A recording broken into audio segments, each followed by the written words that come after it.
Far, far from gusty waves, these children's faces, like rootless weeds, the hair torn round their pallor. The tall girl with her weighed down head, the paper seeming boy with rat's eyes, the stunted, unlucky heir of twisted bones, reciting a father's gnarled disease. His lessons from his desk at back of the dim class, one unnoted, sweet and young. His eyes live in a dream of squirrel's game in tree room other than this.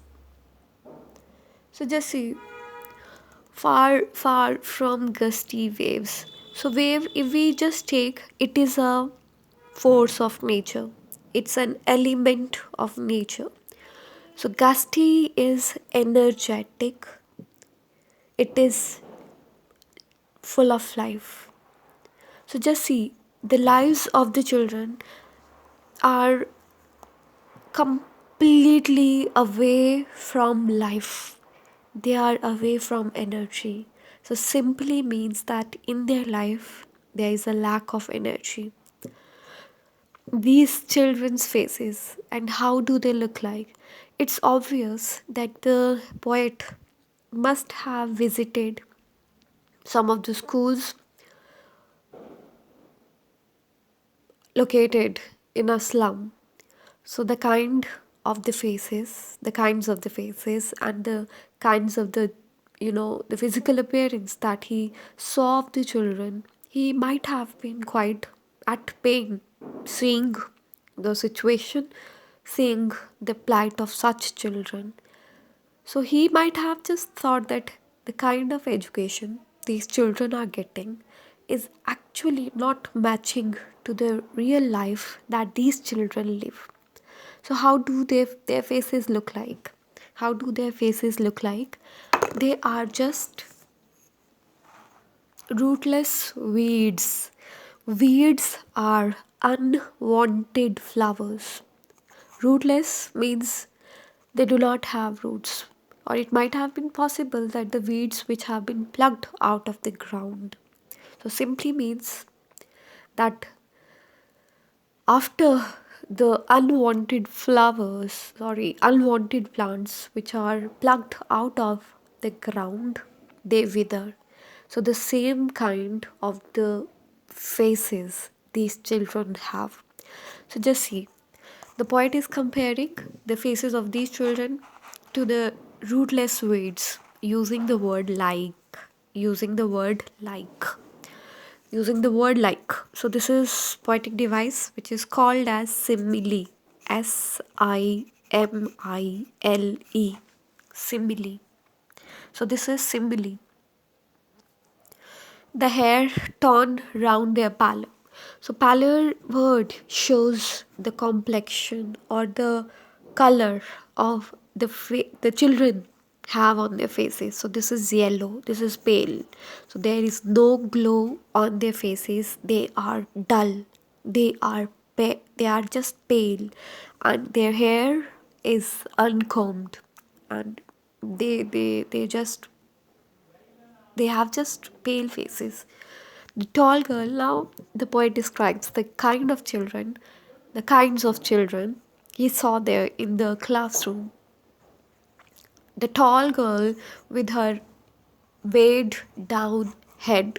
So there is a tall girl in the class, but yes, what is the problem with the girl that she has just put her or she has kept her head down.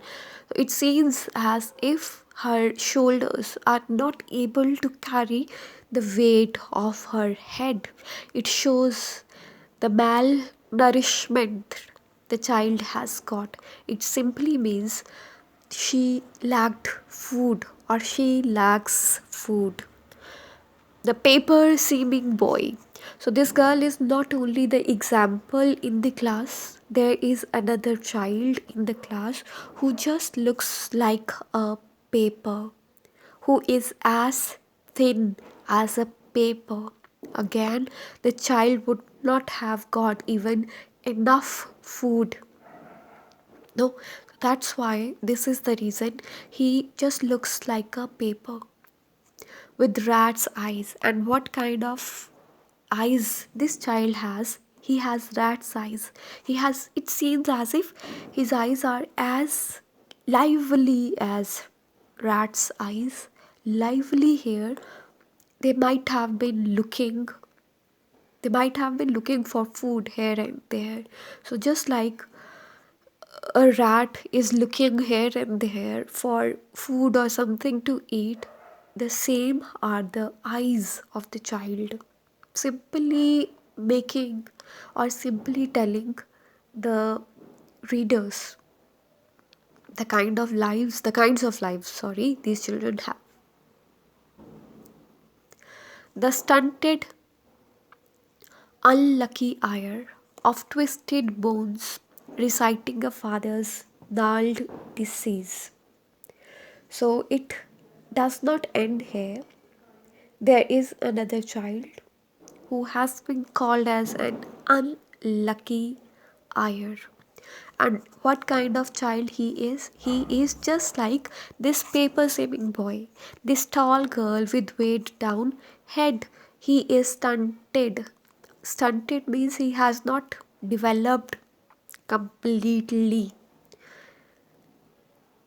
He has not, you know, again, he has not been able to get enough food or proper food. So that's why he is under, sorry, he is malnourished also. Unlucky ire. Ire means he has received something from his father. He is the inheritor. He has got something from his father, but that something is not something lucky. That something is not something good. So that's why this child has been called as an unlucky ire of twisted bones. Now, just see what kind of property, or what kind of property rather than property, it is inheritance that he has got from his father. It is twisted bones. His father might have got this disease of twisted bones, so he has got the same problem from his father.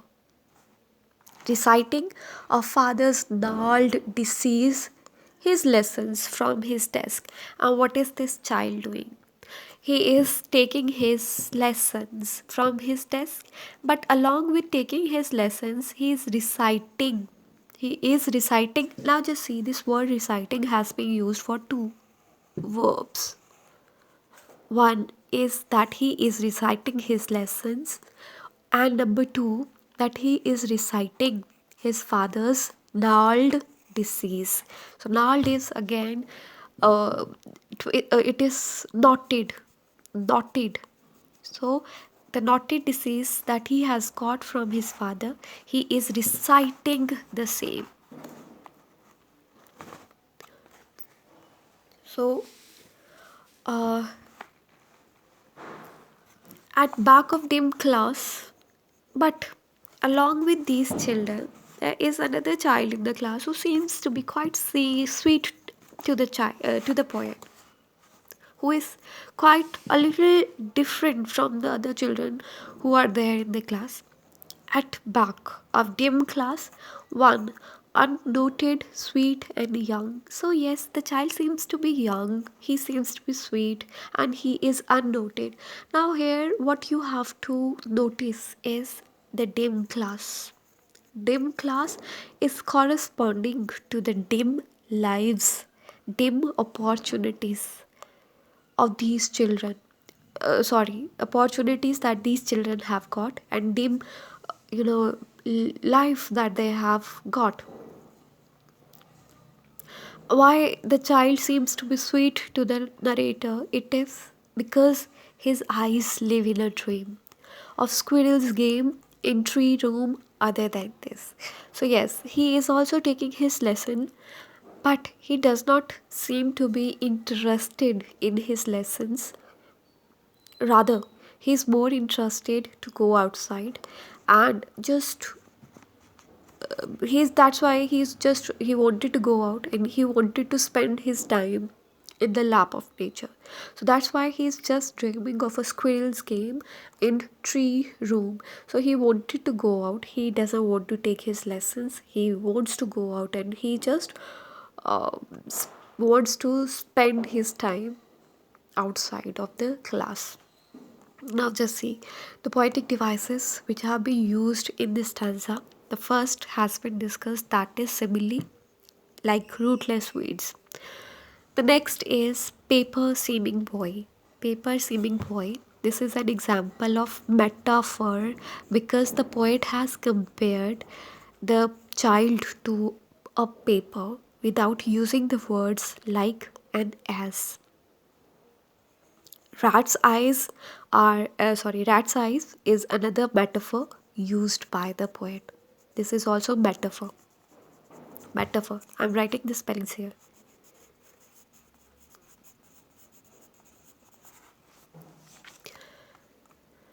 Ah, yeah, this is reciting. Reciting, here the poet has used a poetic device that is called as zogma. Zogma. Writing the spellings here, but this is for reciting. This is Zeugma. Zogma. Now, what this zogma is when we use a verb or an adjective to apply to more than one noun, but actually its sense is appropriate to only one. Now, just see here, reciting has been used in two ways or with two verbs. One is, with two nouns actually. One is for his father's gnarled disease, and another one is lesson. But this word reciting actually applies to the lesson, not to the disease. But reciting has been used for his father's disease also, or the disease that he has received from his father. The next is again tree room. This is an example of metaphor. The next is his eyes live in a tree. His eyes. So this is synecdoche. How this is synecdoche? Just give me 1 second. This is synecdoche. Writing the spellings here. Synedoche. Now just see, here it is not his eyes which live in the dream. Actually, this is his whole being. It is he who lives in the dream. But here eyes actually represent the child. So where part of body represents the whole being, we call this poetic device as synecdoche. If we talk about the rhyme scheme of the stanza, the poet has not used any rhyme scheme in his stanza, just to show the lack of order that is there in the lives of these children. So I'm just going to repeat whatever we have just discussed. The poet must have visited some of the schools which are situated in a slum. So the kinds of children that he saw there, he just gives a picture. So there is a tall girl who whose head is weighed down. So simply there could be two reasons, because one is the child is malnourished, the second is the situations or the conditions of her life are such which have made her a child lacking confidence. So there is another boy who is as thin as a paper, and he has got rat's eyes. His eyes are looking for something to eat. The greed could be seen in his eyes because he is not able to get proper food or enough food. So that's why the hunger remains there in his eyes, and it is quite visible through his eyes. There is another child who is carrying his father's disease, means the child is also suffering from this particular disease. It could be something somewhere related to arthritis or a disease like that. So but There is another child in the class, and the poet sees this child, or he finds this child quite sweet because he is the only child in the class who dares to dream.